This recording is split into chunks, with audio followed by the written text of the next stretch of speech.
First TDP కండువా, దానిపైన BJP కండువా, దానిపైన జనసేన కండువా.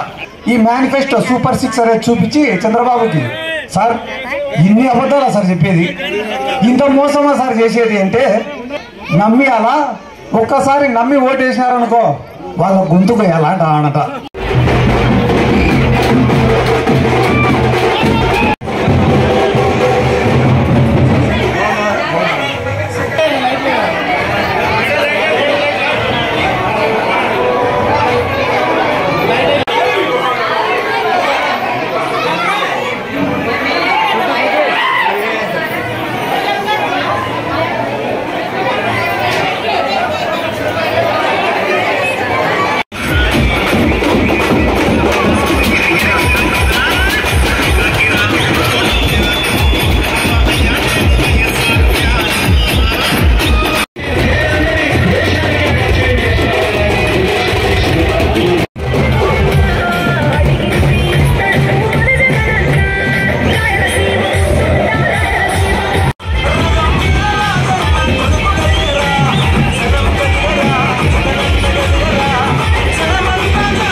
వైఎస్ఆర్ కాంగ్రెస్ పార్టీ తరఫున ప్రచారానికి రావడమే ఒక అదృష్టం. ఇక్కడికి రావడానికి గల ముఖ్యమైన కారణం ఏమంటే ఎన్నికలకు ఇంకా కేవలం 4 రోజులు మాత్రమే సమయం ఉంది.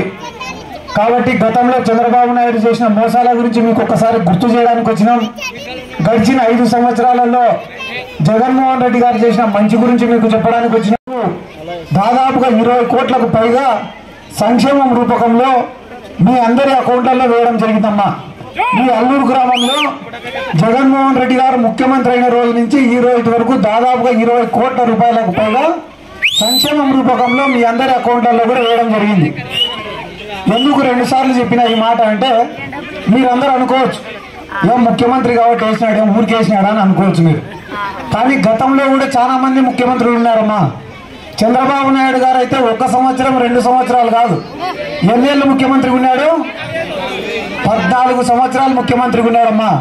14 ఏళ్ళు ముఖ్యమంత్రిగా పనిచేసిన చంద్రబాబు నాయుడు గారికి పిల్లలని, పేర్లకు, మీకు మీ డ్వాక్రా సంఘాలకు రుణాలు మాఫీ చేయాలనే ఆలోచన రాలే.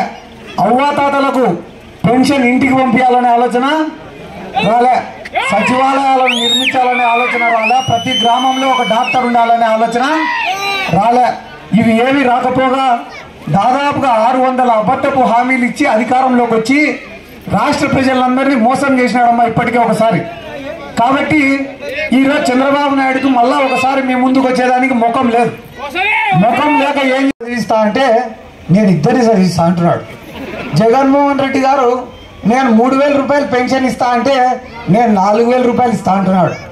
జగన్మోహన్ రెడ్డి గారు రైతులకు పంట పెట్టుబడికి 13,500 రూపాయలు ఇస్తా అంటుంటే నేను 20,000 రూపాయలు ఇస్తా అంటున్నాడు.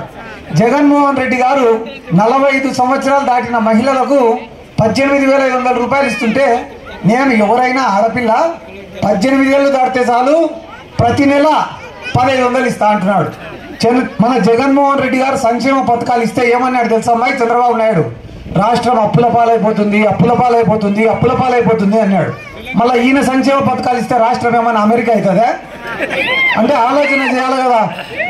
ఈరోజు టీడీపీ వాళ్ళందరూ అడిగినారంట చంద్రబాబు నాయుడు. ఏమని అడిగినారో తెలుసా అమ్మా? ఈ మేనిఫెస్టో సూపర్ 6 అనేది చూపించి చంద్రబాబుకి, సార్ ఇన్ని అబద్ధాలా సార్ చెప్పేది, ఇంత మోసమా సార్ చేసేది అంటే దానికి చంద్రబాబు నాయుడు ఏమన్నాడో తెలుసా? ఒరే నిజాయితీగా అప్పు కట్టేటోనికి ఎవరు డబ్బులు ఇర్రా, అప్పు కడతామని ఎగర కొట్టేటోళ్ళకే డబ్బులు ఇస్తారు. అట్లా మనం కూడా జనాలకు ఫస్ట్ ఆశ పెట్టాలా, ఆశ పెట్టినాక నమ్మియాలా. ఒక్కసారి నమ్మి ఓటేసినారనుకో వాళ్ళ గొంతుకు ఎలాంటి ఆనట. ఏ నాయకుడి బొమ్మ ఉంది? ఏ నాయకుడి బొమ్మ? జగన్మోహన్ రెడ్డి గారి బొమ్మ, ఫ్యాన్ గుర్తుంది. ధైర్యంగా వచ్చినాం, నిజాయితీగా వచ్చినాం. మాకు అవకాశం ఇస్తే ఇంకా ఎన్నో గొప్ప కార్యక్రమాలు చేస్తామని చెప్పి మీ గ్రామానికి వచ్చినాం. కానీ టీడీపీ వాళ్ళు ఫస్ట్ టీడీపీ కండువా, దానిపైన బీజేపీ కండువా, దానిపైన జనసేన కండువా. ఏం మా బీజేపీతో ఎందుకు పొత్తు పెట్టుకున్నాడమ్మా? ఇంతమంది ముస్లింలు సోదరులు ఉన్నారు, ఆడవాళ్ళు ఉన్నారు ఈ గ్రామంలో. ఒక్కసారి ఆలోచన చేయండి అమ్మా. ముస్లింలకు వాళ్ళకు ఉద్యోగ అవకాశాలు రావాలని, ముస్లిం పిల్లలకు చదువుకునే దానికి అవకాశాలు ఉండాలని చెప్పి, ముస్లిం పిల్లలు సంతోషంగా బతకాలని చెప్పి బైరెడ్డి రాజశేఖర రెడ్డి కానీ గౌరవ్ వెంకటరెడ్డి కానీ అందరూ ఉండేది ఏ పార్టీలో? టీడీపీ పార్టీలో. గత 30 సంవత్సరాలుగా తిట్టుకునేది వాళ్ళే, కొట్టుకునేది వాళ్ళే, చంపుకునేది వాళ్ళే, ఒకరిపైన ఒకరు కేసులు పెట్టుకునేది వాళ్ళే. మళ్ళీ ఈరోజు అందరిపై వాళ్ళు ఎందుకు చేరినారో తెలుసా అమ్మా? సైకిల్ పార్టీలో ఒరే ఉండే డబ్బుని మొత్తం జగన్మోహన్ రెడ్డి పేదోళ్ళకి పంచి పెడితే నీకు నాకు మిగిలేది చిప్పేరా. కాబట్టి మళ్ళా నీరు చెట్టు కార్యక్రమాలు రావాలన్నా, మళ్ళా దోమలపైన దండయాత్రలు జరగాలన్నా, మళ్ళా పుష్కరాలలో నిధులు కొట్టాలన్నా, మళ్ళా మార్కెట్ యార్డ్లో కోన సంచులు అమ్ముకోవాలన్నా, పుట్టుకోసలు అమ్ముకోవాలన్నా, ట్రాన్స్పోర్ట్లో డబ్బులు అమ్ముకోవాలన్నా, కొత్త శనిగలు పాత శనిగలు మిక్స్ చేసి అమ్మాలన్నా, కొత్త కందులు పాత కందులు మిక్స్ చేసి అమ్మాలన్నా, మున్సిపాలిటీలో ఉద్యోగాలు అమ్ముకోవాలన్నా చావాలా అనే ఉద్దేశంతో వీళ్ళందరూ కూడా ఒక్కటైనారు. కడుపు ఖాళీగా ఉన్నప్పుడు కొట్టుకున్నారు, కడుపు నిండినాక కలిసిపోయినారు. కాబట్టి ఆలోచన చేసుకోండి. ఎందుకంటే గాన ఈ రోజు రాష్ట్ర వ్యాప్తంగా డబ్బులు ఉన్న వాళ్ళందరూ ఒక పక్కన ఉన్నారు, పేదవాళ్ళందరూ ఇంకొక పక్కన ఉన్నారు. డబ్బులు ఉన్న వాళ్ళందరూ తెలుగుదేశం పార్టీ వైపున ఉన్నారు, పేదవాళ్ళందరూ వైఎస్ఆర్ కాంగ్రెస్ పార్టీ వైపున ఉన్నారు. నేనే అడిగిన జగన్మోహన్ రెడ్డి గారిని, సార్ డబ్బులున్న వాళ్ళందరూ ఒక పక్కకు చేరినారు కదా సార్, ఏం సార్ మా పరిస్థితి అంటే దానికి జగన్మోహన్ రెడ్డి గారు చెప్పిన మాట ఏమో తెలుసామా? ఒక గ్రామంలో డబ్బులున్న వాళ్ళు 10% మంది ఉంటారంట, కానీ పేదవాళ్ళు 90% మంది ఉంటారంట. ఆ 90% మంది వైఎస్ఆర్ కాంగ్రెస్ పార్టీ వైపు ఉన్నారు, ఆ 10% మంది టీడీపీ పార్టీ వైపు ఉన్నారు. మీరందరూ మా వైపు ఉన్నప్పుడు అటువంటి వాళ్ళు ఉంటే ఎంత, లేకుంటే ఎంత.